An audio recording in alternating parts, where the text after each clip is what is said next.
Good evening Internet, I am James Martin and welcome to my very first online video guitar lesson. I've created a playlist for people who are coming to the guitar absolutely brand new, no experience or anything like that, and in this very first lesson we're going to learn about the guitar, about what it is, which bit is which, and with the idea that when in future lessons, when I tell you to put your finger at the 5th fret on the G string and pick near the bridge, you're going to know what the 5th fret is, what the G string is, and where the bridge is.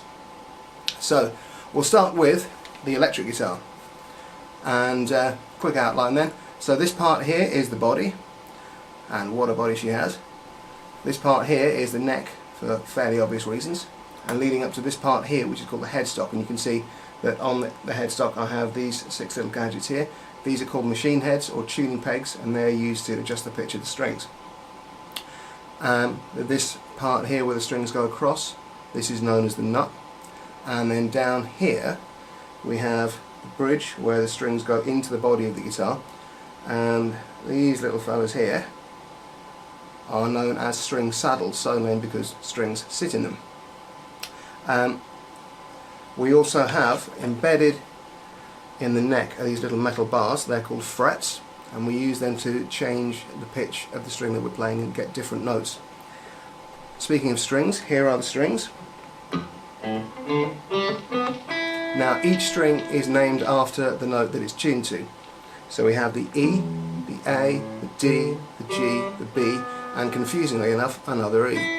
We call this E the low E because it produces the lowest note. We call this one the high E because it produces the lowest note. Learning to tune your guitar, your best bet in the early days is to buy one of these little clip-on tuners, and £5 or £6 from your friendly local music shop, assuming you're lucky enough to have one. If not, you have to slum it on eBay. Now there you can see that the E note is coming up. Hopefully you can see that there. Like that. And you can see it's bang on in the middle, so I'm just going to adjust that slightly. Yeah, there we go. Now when the indicator is directly in the middle, that means the note is bang on in tune.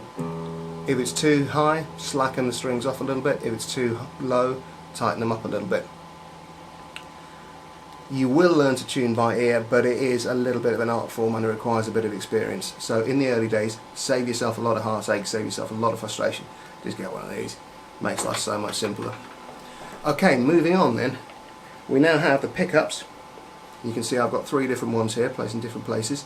And these, depending on which one you have selected, will produce a different sound. I'm going to select the bridge pickup here. This is this one closest to the bridge. And you can hear there that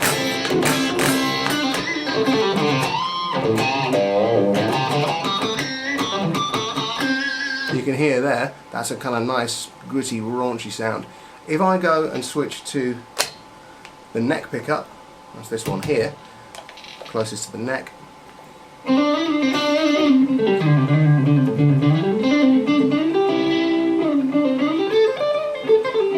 it's a little flutier sounding, it's a little jazzier, there's a little bit more bass content in the tone. If I go in between and select this middle pickup, you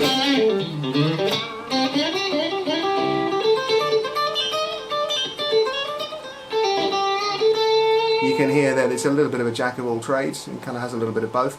I can combine the pickups by switching. Now I've got these 2 pickups, the neck and the middle.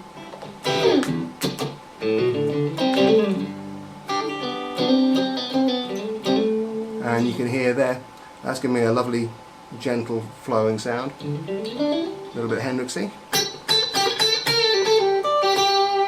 I can move the switch again and switch to these 2. That's engaged the bridge and middle pickups, and you'll find that's got a similar kind of vibe, just a little bit funkier. And that's my main way of getting different tones out of the guitar.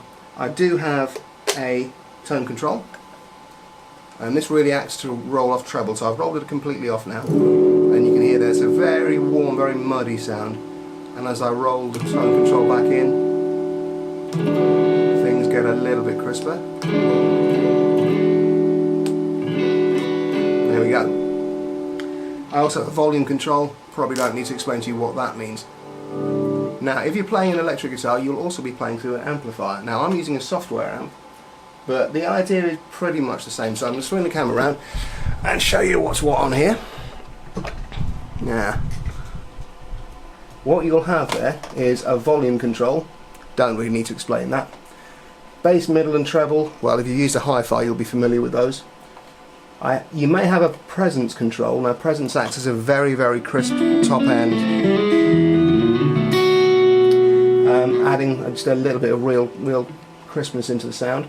You'll also have the drive control, or probably also given the name gain as well. This thickens or fattens up the sound. So that's with the drive up. I'm going to roll that right off, clean that sound up.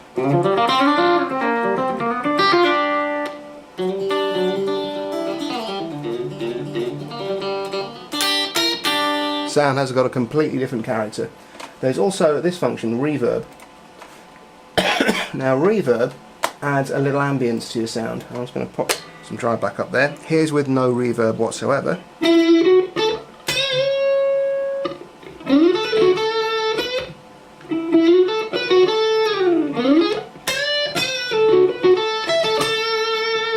And now I'm going to dial in some reverb. Let's go for something big. Let's go for cavernous.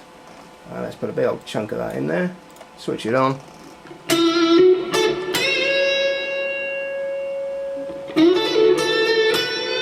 And you'll all suddenly notice I've become a lot more talented. And that's really what reverb does.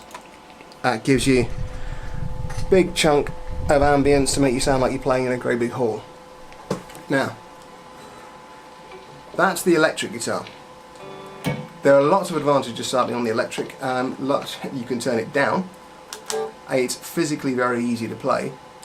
However, it is a little bit more expensive, and you usually end up having to buy an amp with it, so there are downsides to it. So it's possible that you may be starting your journey with an acoustic guitar. Like this. Now this is fine.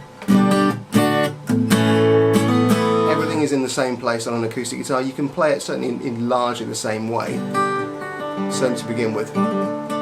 Both types have certain specialist techniques associated with them. My recommendation, if you have got an acoustic guitar, is to go and have it fitted with the lightest gauge strings that you possibly can, even electric guitar strings. They won't sound fantastic, they won't get the best tone out of the guitar, but it's not like you have a gig booked. You just want to be able to play the thing, get your fingers onto the strings. As the fingers get stronger, you can work up to thicker strings, which will give more power and projection. If you are a small person, also known as a child, you've probably got one of these.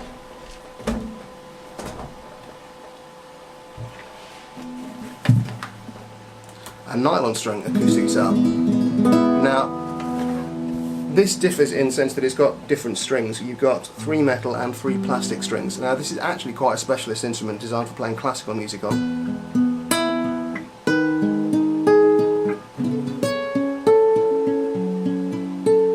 Or flamenco.